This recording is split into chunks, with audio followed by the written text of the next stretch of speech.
Good evening, I'm Rocca, and this is CBS Sunday Morning After Dark. Secrets revealed. Now, most of you know our show as the show that you watch in your jammies, right? Curled up with a cup of joe and a tabby cat. Well, tonight we are spiking that mug of coffee. We're letting the cat out of the bag. We are letting our hair down, and we're telling all. We are uncensored tonight. So all those questions you wanted answered, we're going to answer for you. We're off the record, so we're going to tell you where we find all those decorative suns. I know you've always wanted to know that end each segment. We are finally going to tell you which is the most scintillating moment of nature that we've ever featured. Was it the mole rats of Montana or the loons of Minnesota? We're going to tell you. We're going to tell you what it's really like to interview Dale Chihuly. Yeah, I know. And we're going to tell you what Jane Pauley does on the Saturday night before Sunday morning, even though this is a family show. Okay, are you ready to meet the team? I can't hear you. Are you ready to meet the team? Let's get this party started. Talk about versatility. Whether she's covering a triple murder-suicide for 48 hours or charming the pants off of Tom Hanks for Sunday morning, she's a total pro. That's why Broadcasting and Cable Magazine dubbed her the Golden Jackhammer. Give it up for Tracy Smith.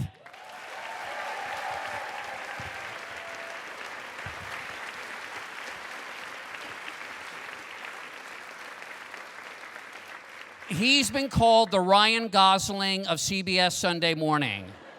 This guy does it all. Whether it's a hike through the Hollywood Hills with Charlize Theron or a contentious one-on-one with a polar bear, he always keeps his cool. But things are about to heat up because here comes Lee Cowan. Louder, louder, louder.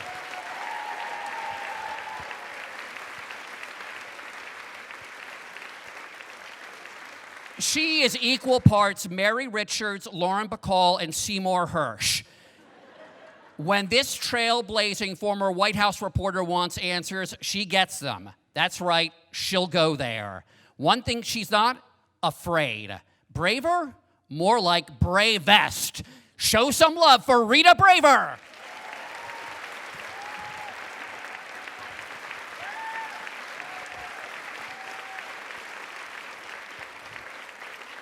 Now, this next correspondent I like to call at home late at night and just ask her to read the Chinese food takeout menu to me over the phone, because she's got an amazing voice and writing chops to match. I mean, this woman can make an 8.5-minute piece on the history of fudge more suspenseful than the Hurt Locker. Please welcome Martha Teichner.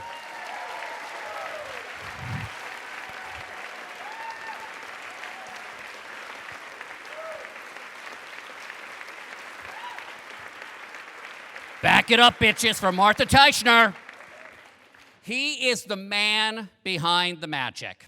This multiple award-winning executive producer of CBS Sunday Morning loses 6.5 pounds every Saturday night putting this show together. Really. So if you love the show, put your hands together until they bleed for the Shake of Shaker Heights, Rand Morrison.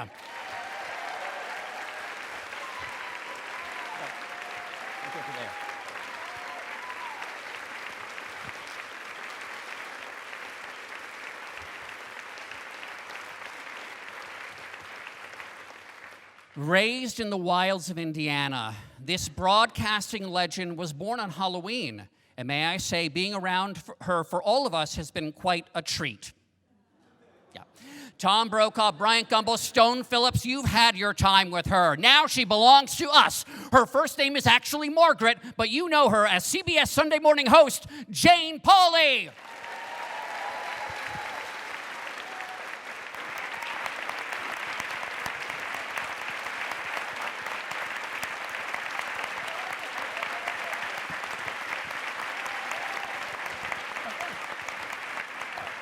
And I'm Mo Rocca, and I'm known as America's journalistic sweetheart.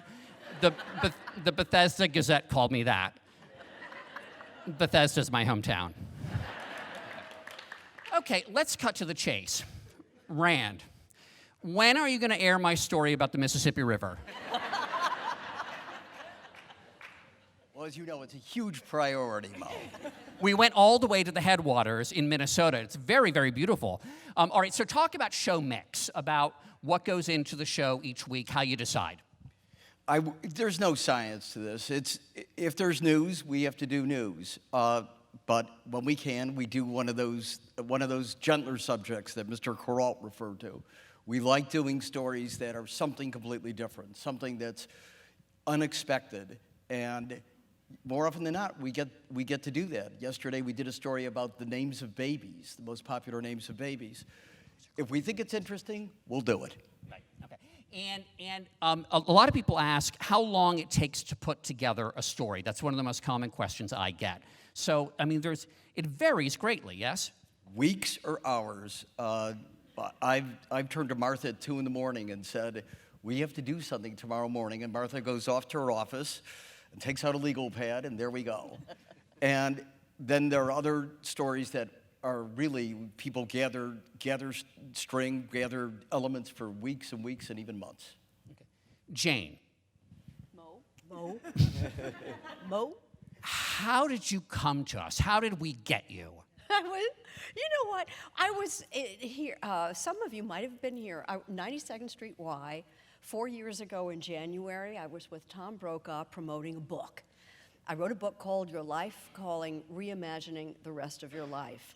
Not imagining that 2.5 weeks later, I would meet and have lunch with Rand Morrison, and my life would change. Just like that. It's a miracle, Mo. And let me just quickly tell you how real Jane is. When she showed up her first office, it was down the end of a hall that I happened to be on. And so a couple of us happened to be there, and the maintenance guy came up with the keys and opened the door to this room. And it was like, this room that no one had been in for a long time, windowless, basically like a broom closet. I know you don't want to hear this, and it was like tumbleweeds, like whoosh, and like a can like rolling across the floor. And Jane just looked at it and she said, "Well, it's nothing that a few fresh cut flowers won't freshen up."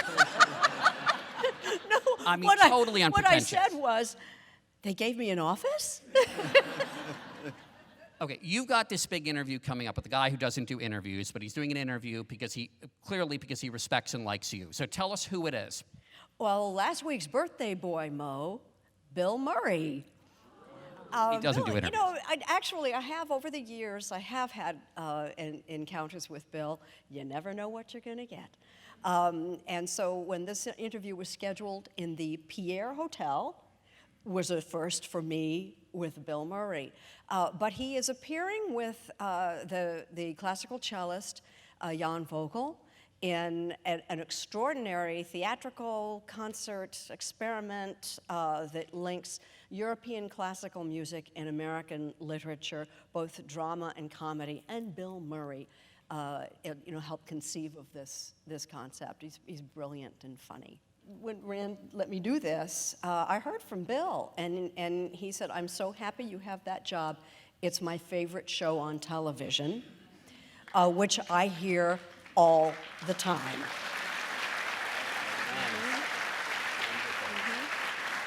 All right, Lee, you do really every imaginable kind of story. And also, I hate the cold. You're just not afraid to go there. I mean, seriously, you're in the Arctic and the Northern Lights. But I wanted to ask generally, I think it's a question that we all get, how do you choose your stories? Wow. Well, I think some of them choose you in some ways because some of them are so compelling, you just want to go do. Some of them are a bit, as we all know, you try to pitch something and sometimes it doesn't always go entirely the way it planned, like the Northern Lights piece you were talking about. I think actually, because I'm based in Los Angeles, Rand thinks that I'm really just not entitled to be warm all the time. And so I end up going to Alaska and the Arctic regions of Canada and Iceland for stories.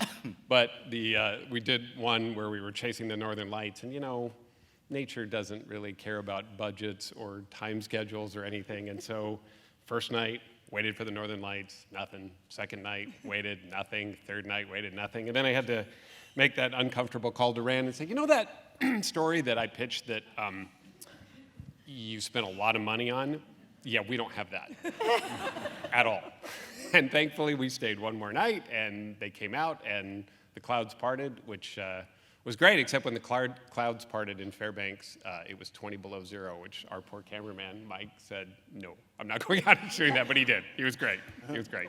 So, like, to answer your question, though, some of them, you just look for things that no one else is doing or no one else has done, or in that particular case, we weren't just doing a piece on the Northern Lights, we were doing a piece on a couple who had made their living out of taking wonderful pictures of the Northern Lights for people. So he was trying to find something with just a little bit of a twist, something that, you know, gets you past just your opening line and into a nice story about someone and not just about something. Someone and not something. Yeah. Right? I think.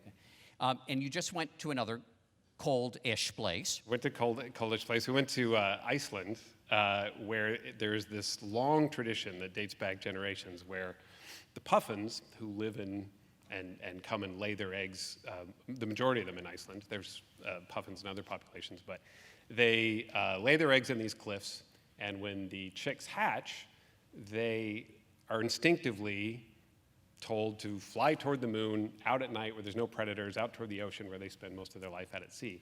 Some of them, however, there's a small fishing village in this little town called Hemey, which is in the Westman Islands, which is just south of Iceland. And they fly toward the lights of the city instead, and they get stuck. They land on, you know, parking lots and things like that. And so for generations, kids have gone at night every August, and they come and scoop up these puffins, they put them in a box, and they take them home, and they take them out to the beach the next day and release them. And it's really charming. I've never seen anything like it. Okay, Martha, we're going to move over to you now. You have had, I don't know how aware people are of the depth of your career, but you've reported from war zones. Just tell us about some of them. Oh, gosh. Where shall I begin? Well, let me see. My first war, I think, was El Salvador, and I was in Northern Ireland, and I was in the Middle East, and I covered a coup in Turkey, and I covered the first Gulf War, and the fall of Yugoslavia, and the fall of the European countries that were a part of the Soviet Union. Is there any, would you say that it's vastly different from what you do now for Sunday morning, or is there? Yes and no, not always, because again, you can cover a war in a sort of statistical way, a numerical way, and vast numbers of soldiers going here and vast numbers of soldiers going there. But again, I think really good war coverage, you're taking the small writ large. And for example, in the Gulf War, one of the stories that I did that actually it was part of the pool, your script was your pool report, Charles Kuralt read my narration and recorded it and put it on TV, but it was about Army bands. And traditionally, the Army band guards the perimeter of a military camp. And in the desert, they were guarding the perimeter, but then they were supposed to fight as well. And there was always a tension between soldier musicians or musician soldiers. And telling that story and being out in the middle of the night with somebody who has a clarinet and he's guarding the perimeter of the camp to keep the sleeping soldiers safe. That to me is a Sunday morning story as well, and could be. And so really, those are the kinds of things that I think it's how you tell a story and what kind of story it tells about a larger issue. And how do you keep your voice in shape? You have such a great voice. I'm serious. Do you drink? Do you make sure not to drink certain things and drink other things? Or do you just drink everything? What? I drink everything. I have constant conversations with my dogs, one of whom is deaf. So Hard of hearing or stone cold deaf? Stone cold deaf. Okay, well. So talking to her, it's... All right, we talked about you globe-trotting, and that seems like a perfect segue to the piece that you're going to set up now. Globes. Okay? This one hasn't been on yet, but it's about a wonderful globe maker in London who the story is supposed to be on relatively soon, Rand? Relatively soon. Relatively soon. Similar to what I was asking Martha here, you were a long-time White House reporter, legal affairs correspondent, Supreme Court justice, a lot of hardcore. You weren't Supreme Court. I thought you were telling me that backstage. I thought I was a Supreme Court justice, but I was really a Supreme Court correspondent. Oh, I was Supreme Court correspondent. Right, exactly. Sorry. She told me she was a Supreme Court justice. She was having a mad scene back there. No, okay. No, a Supreme Court correspondent. So when you came to Sunday Morning, did it seem like a break from hard news? Did it seem like an elevation from it? What was... You know, I think what the great thing about coming to Sunday Morning was that when you cover Washington, yes, you get to cover the president. I covered Bill Clinton, probably one of the most brilliant people I have ever met in my life, and I've interviewed Nobel Prize winners. I got to cover the Supreme Court. You don't get to the Supreme Court if you're not brilliant. But you meet a lot of mediocre people in really important jobs. Really important jobs? Really kind of frighteningly important jobs. And so then you get to Sunday Morning, and you get to interview Philip Roth and Michael Chabon and people who are world-class writers and choreographers, actors, dancers, and you get to be in the presence of real genius, and that's been the thrill for me. What about the difference between doing a profile and doing a piece maybe that's more conceptual, or that doesn't involve a public figure and all the hoops that you sometimes have to jump through for that? You mean on Sunday Morning? Yeah. Well, many of the stories that I did when I was the Supreme Court correspondent ended up being, of course, about not individuals who are, famous individuals. What I loved was the chance to meet the people behind the cases, but you also had to deal with the broader concepts of whatever the court was trying to decide. At Sunday Morning, I think Lee got it right. When we do a broad conceptual piece, we try to put a human face on it. So we're not just going to do a story that's abstract. We're going to try to show you why it's important to people and try to find that person who whatever this story that we're doing will make a difference to. Okay. Well, you have profiled someone with quite a story that he seems very eager to tell, a very, very famous person. So do you want to set this up? Well, this is a piece, also Rand, that hasn't been on yet. Thank you for this opportunity, Mo, to really give us a chance to really push our stories. Thank you all. We're going to take a vote later about which stories piece you want to air, and then Rand will be sort of obliged. This seems to be a distressingly common theme. Rand, this is actually an intervention. This is... We've actually come here to confront you with This is a all the safe pieces place. that we have on the back burner. In Rand's defense, which I hate to do with all my colleagues here, but this story didn't get on because of the hurricane, and we decided to devote most of the show to the hurricane. It's a profile of someone who's going to speak here in a few days, Art Garfunkel. And when I was offered the chance to do this story, of course I said yes. I'm going to tell you a very quick story. On the way to interview Art Garfunkel the first time, which was to cover a concert in a small town in Massachusetts where he was speaking, I'd been working all day, and I want to remind you all of something that all of us do on Sunday morning. We spend a lot of time in airports, and unfortunately, we eat a lot of airport food. And I was forced, because I hadn't eaten all day, I was taking a 4 o'clock flight and had to work all night, to eat something at LaGuardia Airport, which I beg you never to do, no matter how hungry you are. I got horribly sick on the plane. I had to be put in an ambulance, and my sweet producer said, "Wait a minute, I better go get your suitcase because if you're separated from it, you'll never find it again." And I was literally lying on this gurney in an ambulance, and all of a sudden, I started feeling better. And the two 22-year-old technicians said, well, you should go to the hospital anyway. And I said, no, I have to go to this Art Garfunkel concert. And I said, but you know what, you're only 22, so you don't know who Art Garfunkel is. And they both started singing, Hello, Darkness, my old friend. Right. I think he gets the message. No, I don't. Tracy, another question I think a lot of us get, or most of us get, is about the correspondent-producer relationship. And I'm not being coy here, but I wanted to ask you, the breadth of your work is pretty extraordinary, and you're so prolific, and you work primarily with one producer. So why don't you tell us about that and the process and how you do it? I have a rather unique relationship with my producer. I'm guessing that most of you don't share hotel rooms with your producers. I'm married to my producer, John D'Amelio.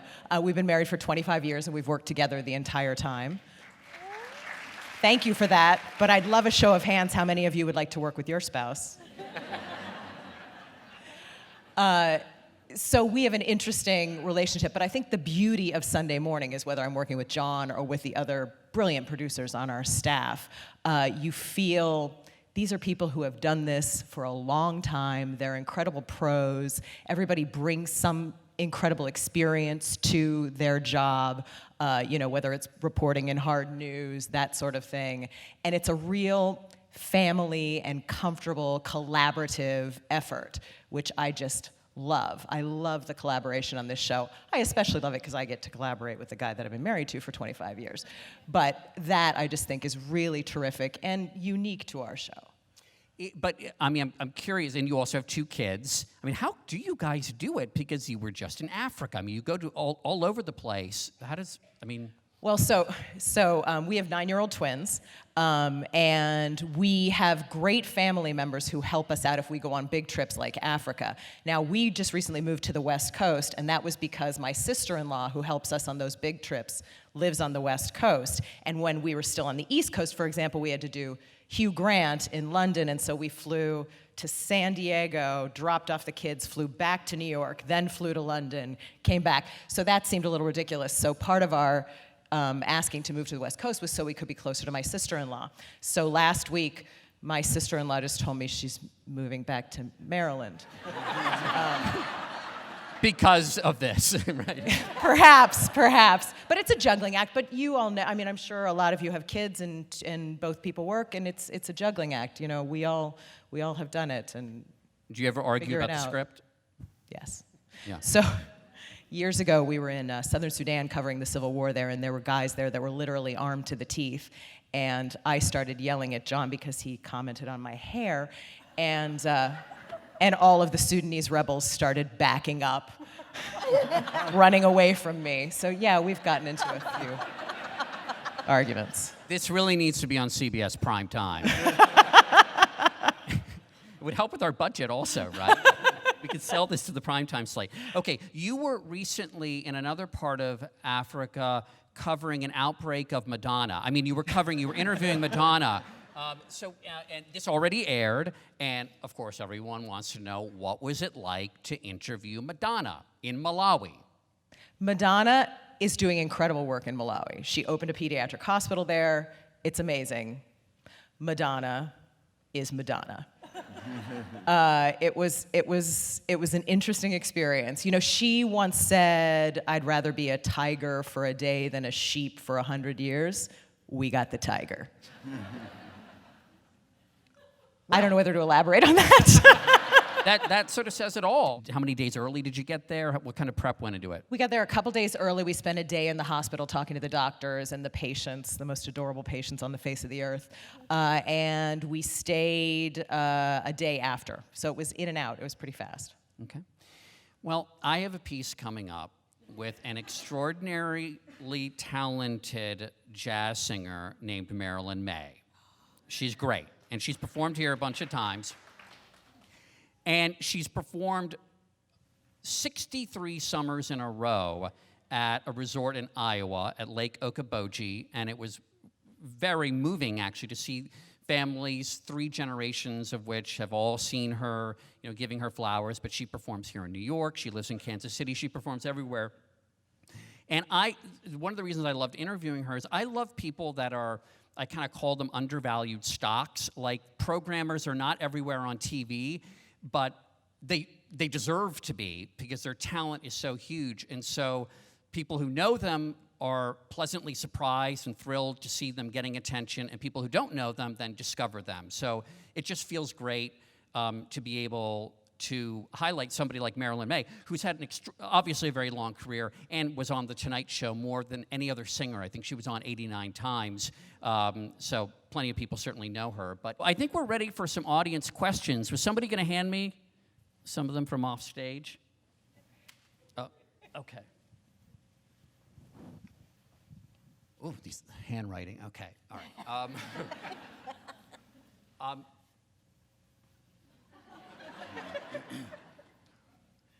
Anyone can take this. What is the most unexpected thing that happened while doing a story?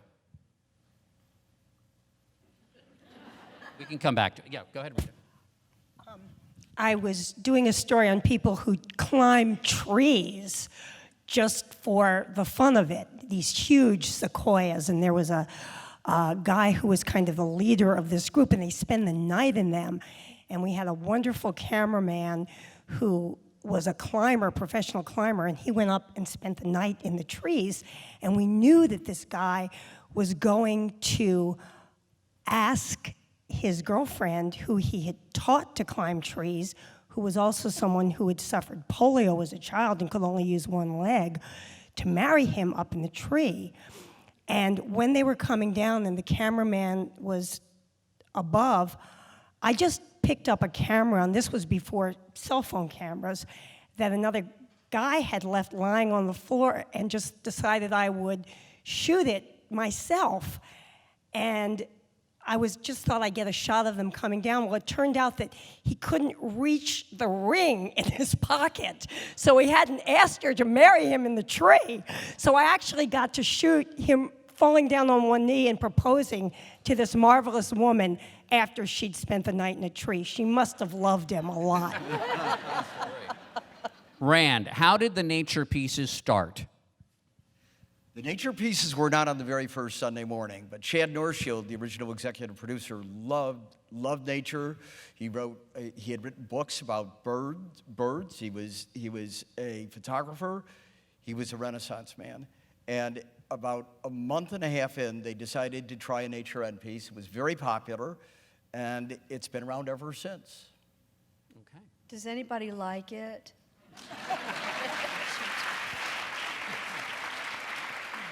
What's your favorite nature segment? Yell it out. Geese. Wow, by acclamation. People love geese. Okay. Jane, what advice do you have for young aspiring journalists? Oh, I love nothing better than giving advice. And the young, no one ever takes it. Well, okay, this came to my mind, and it is completely self-serving, and I think it's a really, really, really excellent piece of advice. To the young aspiring journalist on Sunday morning, do two things. Read the paper. Read a bunch of papers. But while you're reading a bunch of papers on Sunday morning, watch the program. Listen to the way these people write. The writing on our show. I mean, when Mo's introductions, you wrote that yourself pretty much. I mean, everyone here are exceptional writers, and to be an excellent writer, to be informed, they probably are pretty darn well read. So you could do worse than whatever it is you're doing Monday through Saturday, but to spend your Sundays reading a good quality newspaper or two or three while watching Sunday morning. Okay. Excellent. Oh, and this is specifically from Martha. Martha, I loved your interview with pop star Michael Bolton. Is he really such a dreamboat, and when can we expect you to interview other pop stars? I think that's a loaded question. I don't know.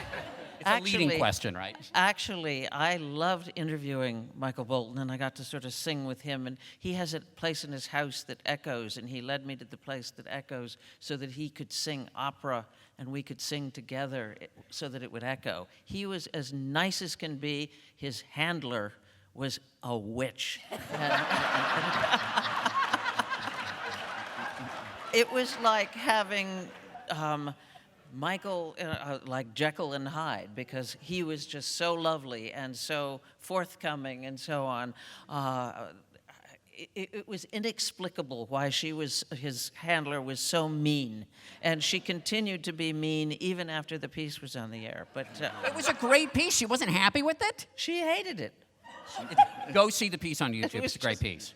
She's going to be waiting for you outside, Martha, right by the door. Oh, the handler also works for the 92nd Street Y. No, I'm kidding. Oh, I don't think so. I doubt it. But I have no idea when I'm going to do other pop stars. It sort of hasn't. I was recently possibly. Pitch him. No, I was supposed to maybe do Darius Rucker. But the thing is, I'm also doing Ta-Nehisi Coates, and they have to air on the same day. And so Rand decided that I should do Ta-Nehisi Coates, and I couldn't disagree, even though it would have been fun to do Darius Rucker. There's a distressing trend here. Maybe you can do Hootie and the Blowfish for the food show. Because of the blowfish? Say, Mo, very quickly here.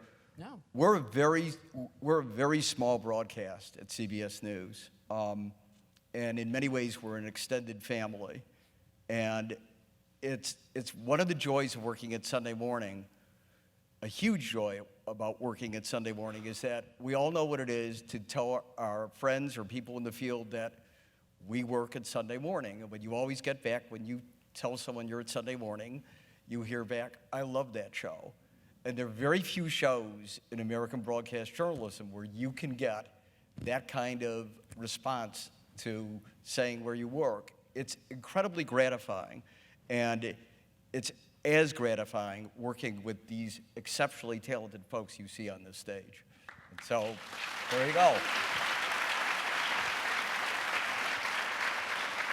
Lee, are you ever satisfied with a finished piece?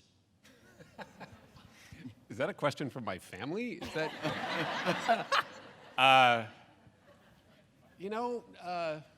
No, I don't think. I think there's always something that you wish that you could have done better. At least in my case, there's a question I feel like I missed, or more often the case is a follow-up that I wish I had done and didn't do.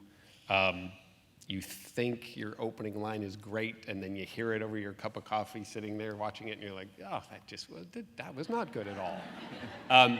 So no, but there are times when you're pleasantly surprised because, as Rand has already said, we work with such amazing producers and such amazing editors and photographers that you can't even begin to sort of hope in your mind's eye how the piece is going to turn out, and you'll see what the editor did, you'll see what the producer did with the script, you'll see what Rand did with the whole production of it as a whole, and that part is what blows you away. And you're like, okay, so you can sort of put the things aside that you wish you'd done personally better and just revel in the fact that other people made it a lot better than you would have done on your own.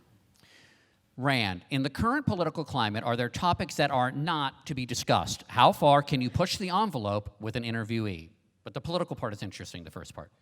I will tell you, the times are sufficiently tempestuous that I like thinking of Sunday morning as indeed an island of peace and tranquility. And so... Ooh. You know, okay, is it really interesting, like, poll to take right now? Like, who wants us to ignore Trump and who wants us to address Trump? Like, who wants us to ignore Trump on the show?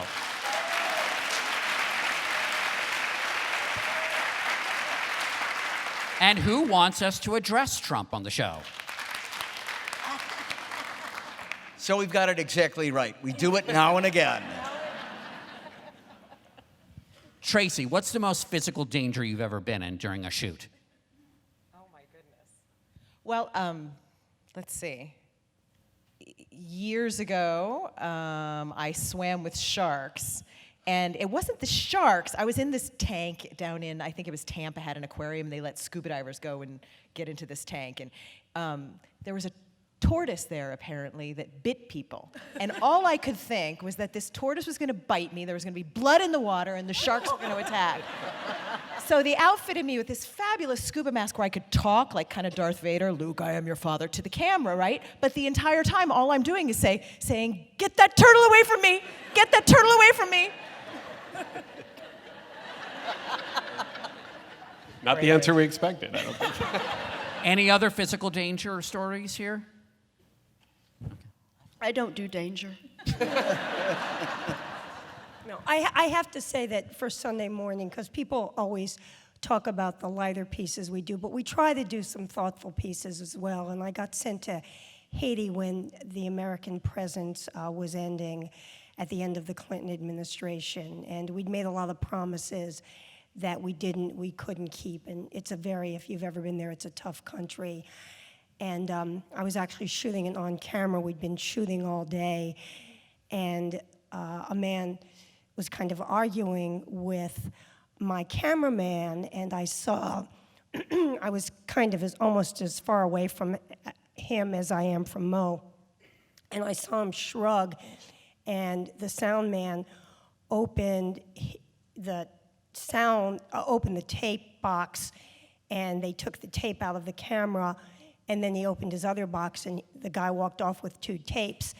And I started running after him, saying in broken French, "Monsieur, s'il vous plaît, you have our work, please." And the cameraman, who's an old combat photographer, just said to me, "Rita, I need you here right now." And I walked back, and he said, he opened his jacket and pulled a gun on me, and now we have to leave. And by then, and the reason was that he thought that we were writing something bad about his political party. And somehow he got the idea that we were saying something bad about the leadership that he followed. And a huge group surrounded the 2 vans that our cameraman had wisely insisted that we take with us. And unbeknownst to me, one of the drivers had a gun. He held up the gun and brandished it. The crowd parted, and we drove out of there. We learned later, after we left, that a crew from another network had actually been forced over to the side of the road in their van, robbed of everything, and basically left in their underwear on the side of the road. So I guess we were lucky to get out of there okay. You mentioned thoughtful pieces. Let's do a quick round robin. I want to know everyone's favorite writer, author, playwright, any kind of writer that you've been able to feature on the show. Edward Albee. Oh, boy. Writer. I'm going to pass when you get to me. Yeah, come back to me. I got to think. That's a really hard question. Can I get to you tomorrow You morning? get to use your whole career. Yeah. You get to I would say Philip Roth, but a couple of weeks ago, I became a hero to my grandchildren because I got to interview Dave Pilkey, the author of Captain Underpants. And that was really a big hit in our family. Jane? I told you I wasn't kidding. All right. I got the memory of an Etch-a-Sketch. I don't, you ask a question like that, and it just, that brain department it's not manned this evening. My dream from high school on, my whole idea of writing and everything else started with being just obsessed with John Updike. And I used to, after college, I used to guide house tours at a set of museum houses in Salem, Massachusetts, and I would fantasize that somehow John Updike would come down from Beverly, Massachusetts, and come into my house museum and so on, or that I'd see him on the street.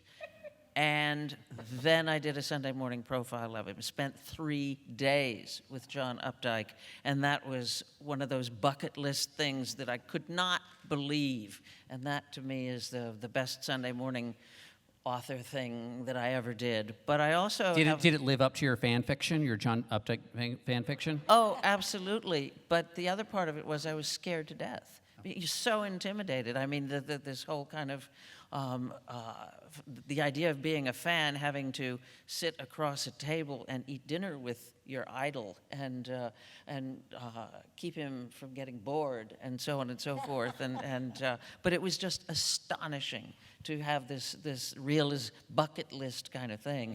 But then my other favorite is one I recently did that I've been pushed for several years. I am a huge fan of the mystery writer Louise Penny, and I got to do Louise Penny. And so those are mine. And I got to profile Arthur Lawrence, who wrote the book to Gypsy and West Side Story and The Way We Were. And he was great. He sort of saw himself, I think, kind of as diabolical. I mean, he was like, had quite a mouth on him, but it was a lot of fun to do late in life. Can I tell you a weird Arthur Lawrence story? Very quick. Well, we don't have that. Oh, yeah. No. Well, sure. But Rand might ask you to trim a few seconds from it. Years and years and years ago, I did a story about West Side Story being revived in Miami. Right. And I was doing a three-way interview with Sondheim, Arthur Lawrence, and Jerome Robbins. Sounds hot, Sitting on a set of stairs that there was shag carpeting. And I sneezed, and my contact popped out. And you had these three titans of the theater crawling around on their hands and knees, looking for my contact with me, and Stephen Sondheim found it. That is very cool.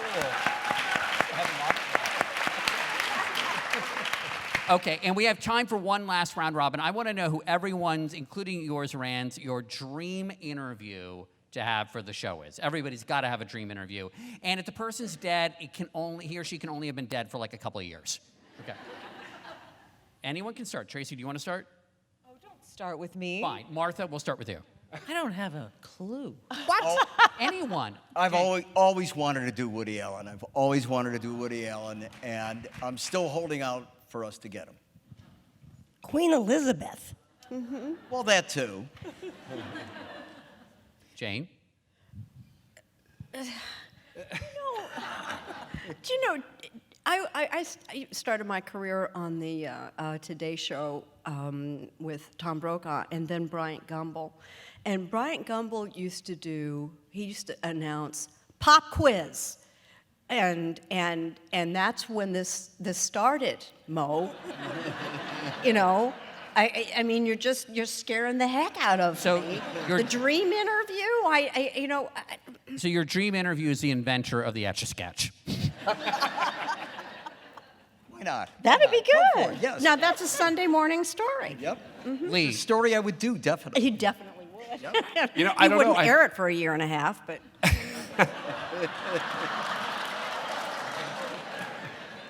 I think I might have actually gotten to do one of mine. Was Carol Burnett. I always wanted to do her, and I got a chance to do it, and it was fantastic. Mary Tyler Moore. Thank you. Mary Tyler Moore. Tracy? And along those same lines, I would say I got to do it with Norman Lear, Carl Reiner, Dick Van Dyke, all in a room together. It's tough to top that. I mean, that's the thing. Our dreams come true. Well, I want to interview Doris Day, and I have her email, and she won't say yes, but I'm going to keep trying. Maybe if I give everyone here If her you can help, email, let and us then- know. Well, I think that's it. We want to thank you all for coming to this special preview of the upcoming season of CBS Sunday Morning.